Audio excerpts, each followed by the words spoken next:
walahe ngerimen. Baik, terima kasih kesempatan yang telah diberikan kepada saya untuk menyampaikan materi mengenai mikroorganisme. Perkenalkan, nama saya Boris Slamet Gea, NIM 2019 82013, Prodi Agroteknologi, jurusan Budidaya Pertanian, Fakultas Pertanian, Universitas Patimura. Ada beberapa inti yang saya sampaikan pada saat ini adalah: 1. Pengertian mikroba. 2. Jenis-jenis mikroorganisme, antara lain A. Bakteri, B. Fungi, C. Virus, D. Protozoa, dan E. Alga. Dari beberapa jenis-jenis mikroorganisme, saya memilih bakteri karena bakteri merupakan suatu penyakit yang sering menyerang tanaman. 4. Ciri-ciri bakteri. 5. Faktor-faktor yang mempengaruhi pertumbuhan bakteri. 6. Klasifikasi bakteri. 7. Contoh bakteri yang menyerang tumbuhan. 8. Cara pengendalian. Dan yang kesembilan, pentingnya mikroorganisme dalam bidang pertanian. Sumber materi saya ambil dari internet, antara lain 1, 2, dan 3. Baik, mikroba.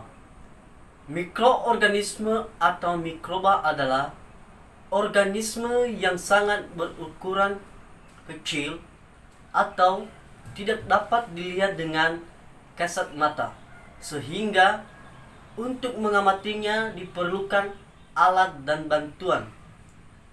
Mikroorganisme disebut juga organisme mikroskopik.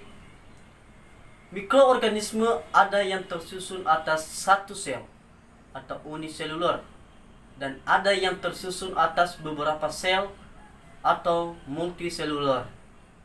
Walaupun mikroorganisme uniseluler hanya tersusun atas satu sel, namun mikroorganisme tersebut menunjukkan semua karakteristik organ hidup, yaitu bermetabolisme, bereproduksi, berdiferensiasi, melakukan komunikasi, dan melakukan pergerakan.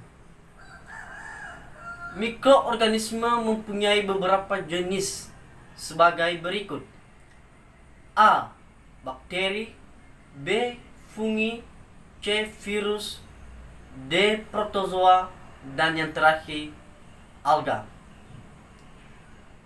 Yang menemukan mikrobiologi pertama kali ialah Anthony van Leeuwenhoek pada tahun 1674, seorang pembuat mikroskop berkebangsaan Belanda. Pertama kali Leeuwenhoek menemukan bakteri pada air yang terdapat jentik-jentik. Dengan percobaannya sangat sederhana, dengan tetesan air hujan dengan pembesaran 400 kali. Baik, saya akan melanjutkan. Saya mengambil jenis mikroorganisme, yaitu bakteri. Bakteri dari kata Latin bacterium dan jamak bacteria adalah kelompok organisme yang tidak memiliki membran inti sel.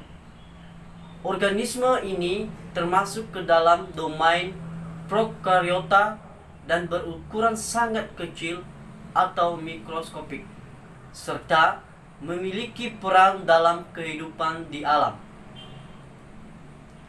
Struktur sel bakteri relatif sederhana, tanpa nukleus atau inti sel, kerangka sel, dan organel. organel lain seperti mitokondria dan kloroplas. Bentuk dasar bakteri terdiri atas bentuk bulat atau kolkus, batang atau basil, dan spiral atau spirilia, serta terdapat bentuk antara kokus dan basil yang disebut kokobasil.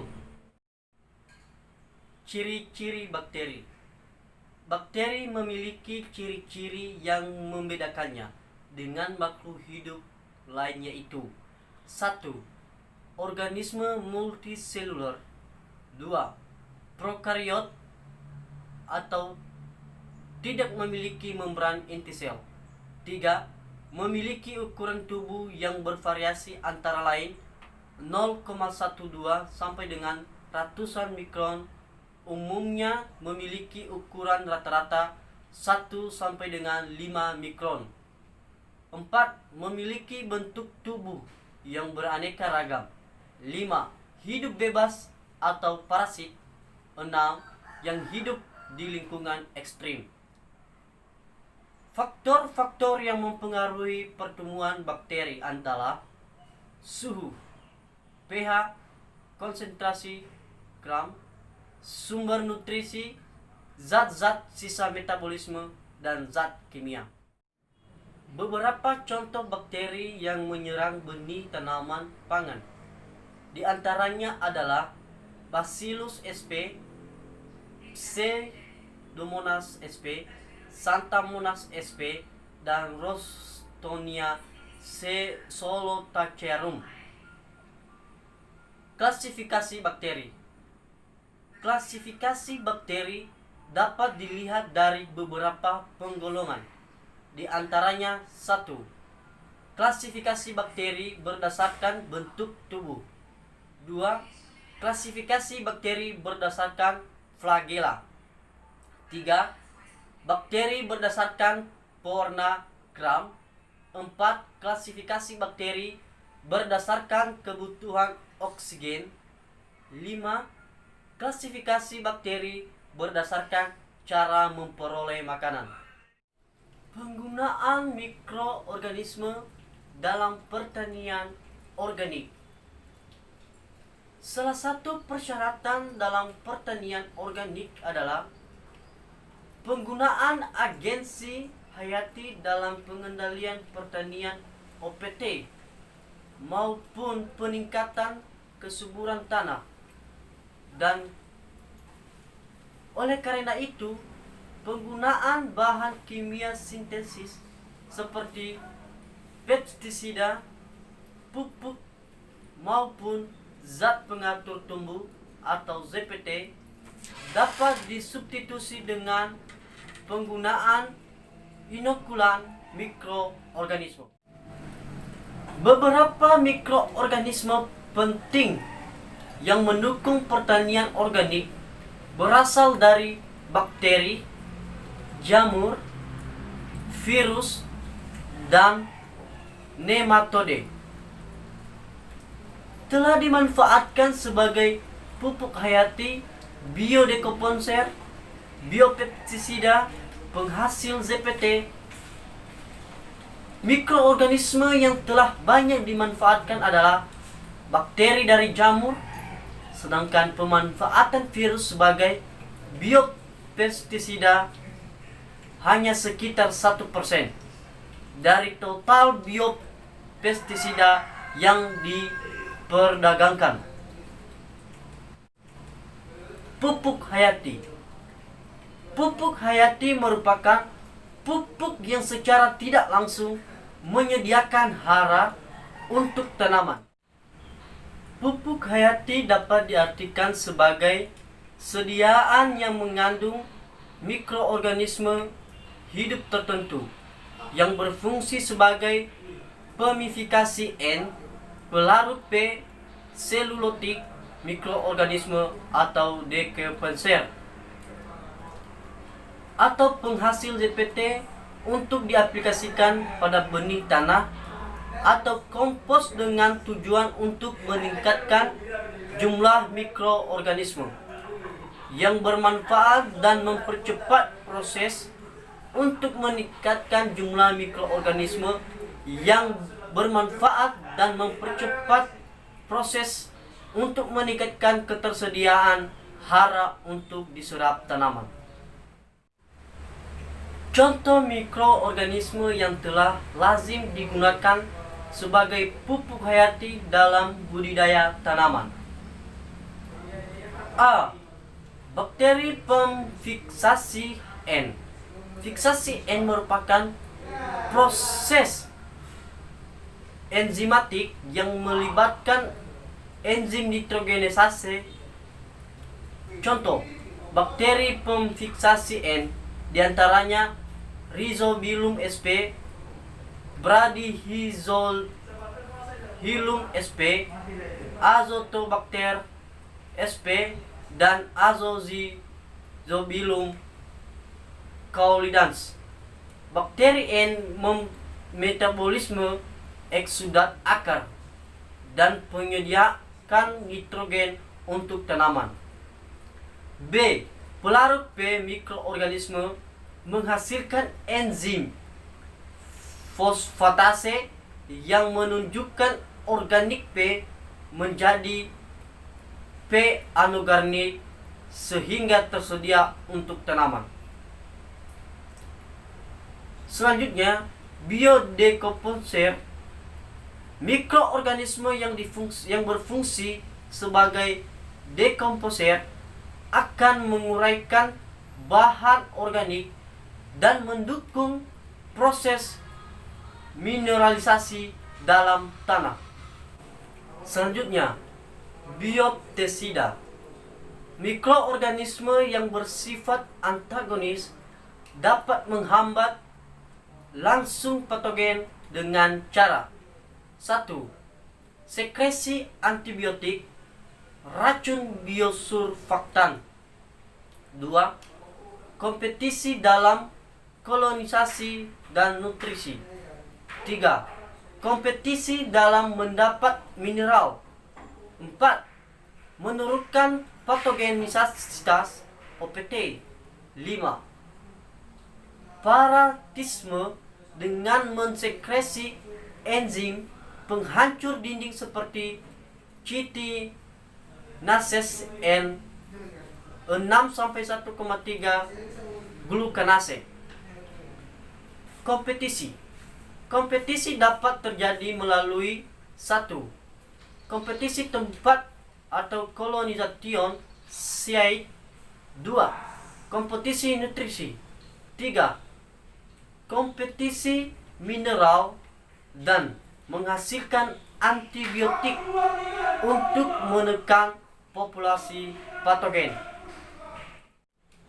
Antibiotik atau lisis.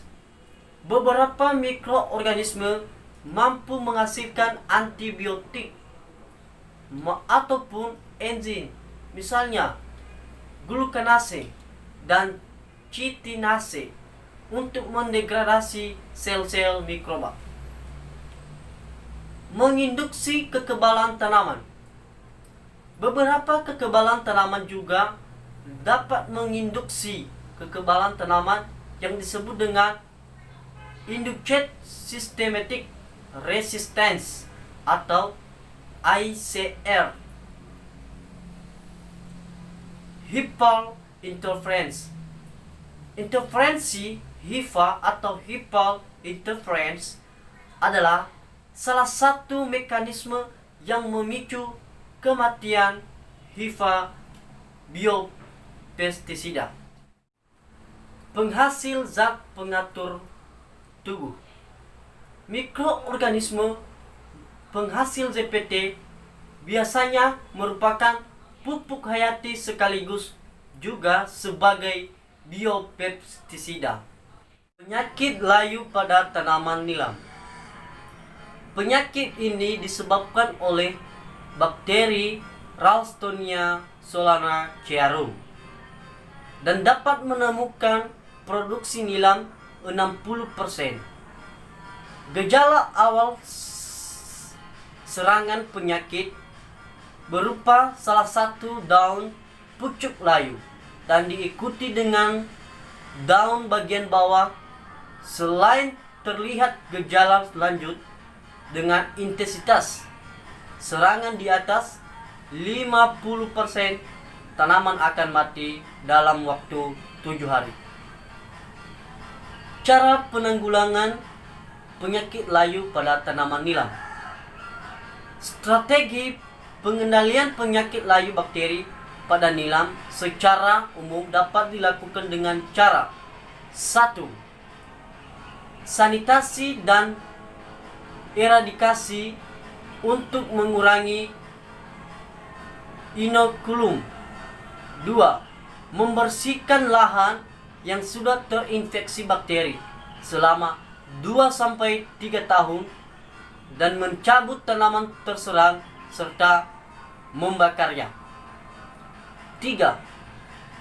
Pergilian tanaman dengan tanaman bukan yang layu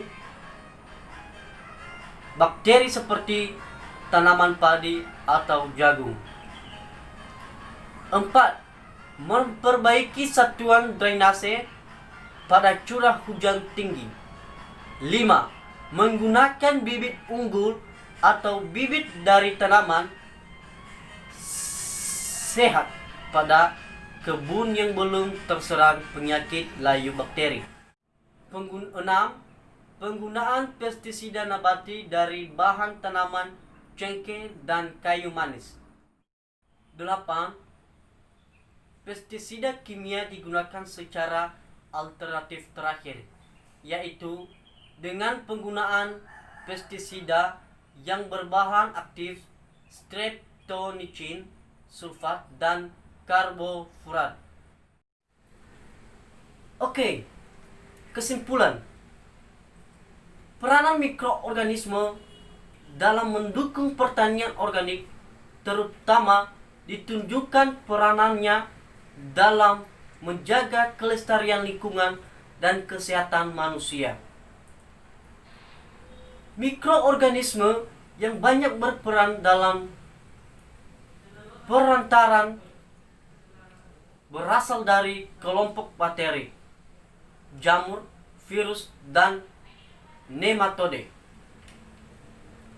Peranan mikroorganisme dalam pertanian adalah sebagai pupuk, biodekomposer, penghasil zat pengatur tumbuh, dan biopestisida sehingga dapat mensubstitusikan penggunaan bahan kimia yang berbahaya. Baik, demikianlah penjelasan saya pada saat ini. Jika ada saran dan kritik dari Bapak Ibu dosen, dan tidak tertutup kemungkinan juga buat teman-teman yang telah menonton video saya ini, atas kerjasama yang baik saya terima. Dan itu saja yang bisa saya sampaikan. Akhir kata saya ucapkan terima kasih.